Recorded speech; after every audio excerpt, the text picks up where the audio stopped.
Hi guys welcome back to my channel. So आज के আমি নিয়ে এসেছি the cat who saved books. এই বইটা হচ্ছে সাসোকি নাৎসুকাওয়ার লেখা।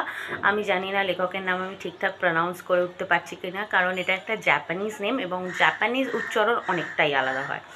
তো এই বইটার মধ্যে তোমরা বুঝতেই পারছো এনাকে দেখে যে এটা একটা খুব ম্যাজিক্যাল রিড। এই বইটার মধ্যে আমরা রিন্তারো নাৎসুকির গল্প জানতে পারছি।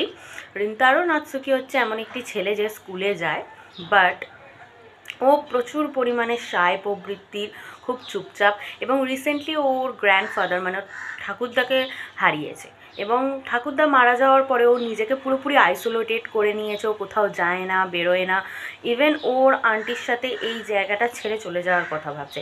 এবার টুইস্ট হচ্ছে এখানে এটা যে এই রিন্তারো নাৎসুকির যে ঠাকুরদা ছিলেন ওনার একটা সেকেন্ড হ্যান্ড বুক শপ রয়েছে।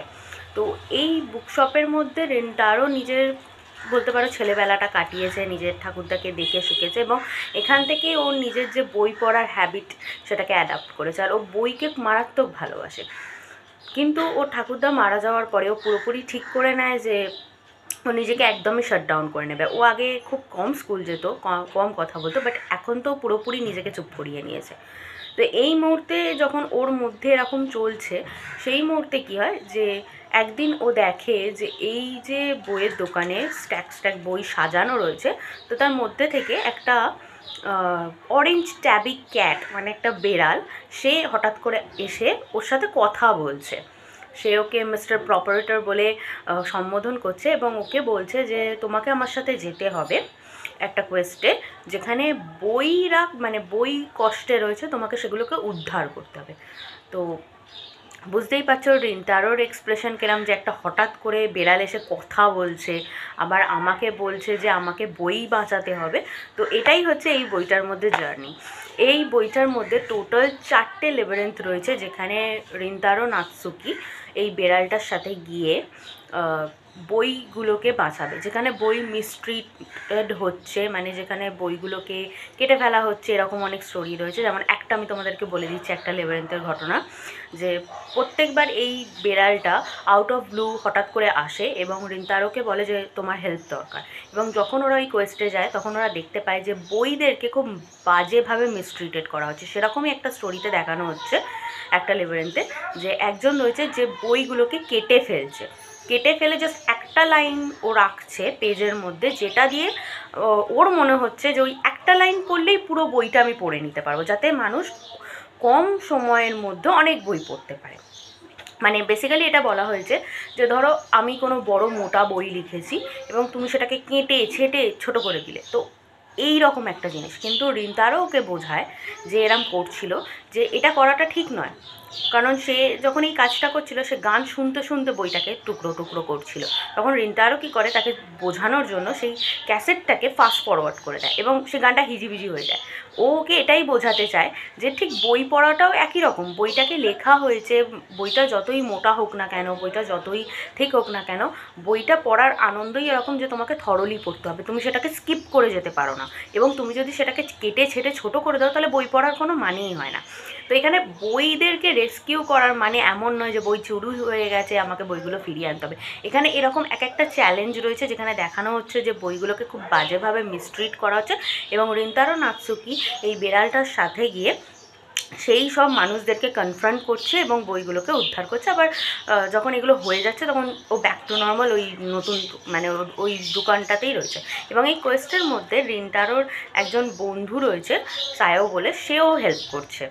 তো প্রথমে তো রিন্তারোর মনে হয়েছিল যে এটা ওর মনের ভুল, হয়তো ঠাকুরদা মারা গেছে বলে আমি বেশি ফিলিংসে করে ফেলছি। কিন্তু পরে দেখলো যে ওর যে বান্ধবী রয়েছে সায়ো, সেও এই বেড়ালটাকে দেখতে পেয়েছে, ইভেন কয়েকটা কোয়েস্টে ওর সাথেও গেছে। তো এরপর ধীরে ধীরে এই যে বই বাঁচানোর যে জার্নিটা, এর মধ্যে রিন্তারো নিজেকেও আবিষ্কার করে। ওর নিজের এই যে ফর্মটা, এই নিজের চারিদিকে যে দেয়ালটাও গড়ে তুলেছে সেটাকেও ভেঙে ফেলে, নিজের মধ্যে কনফিডেন্ট জাগায়।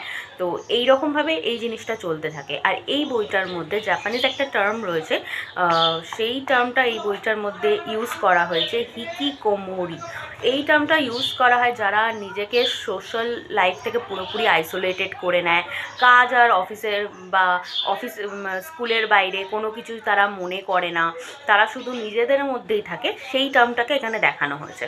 তো এই জিনিসটাকে খুব ভালোভাবে এখানে ফোটানো হয়েছে।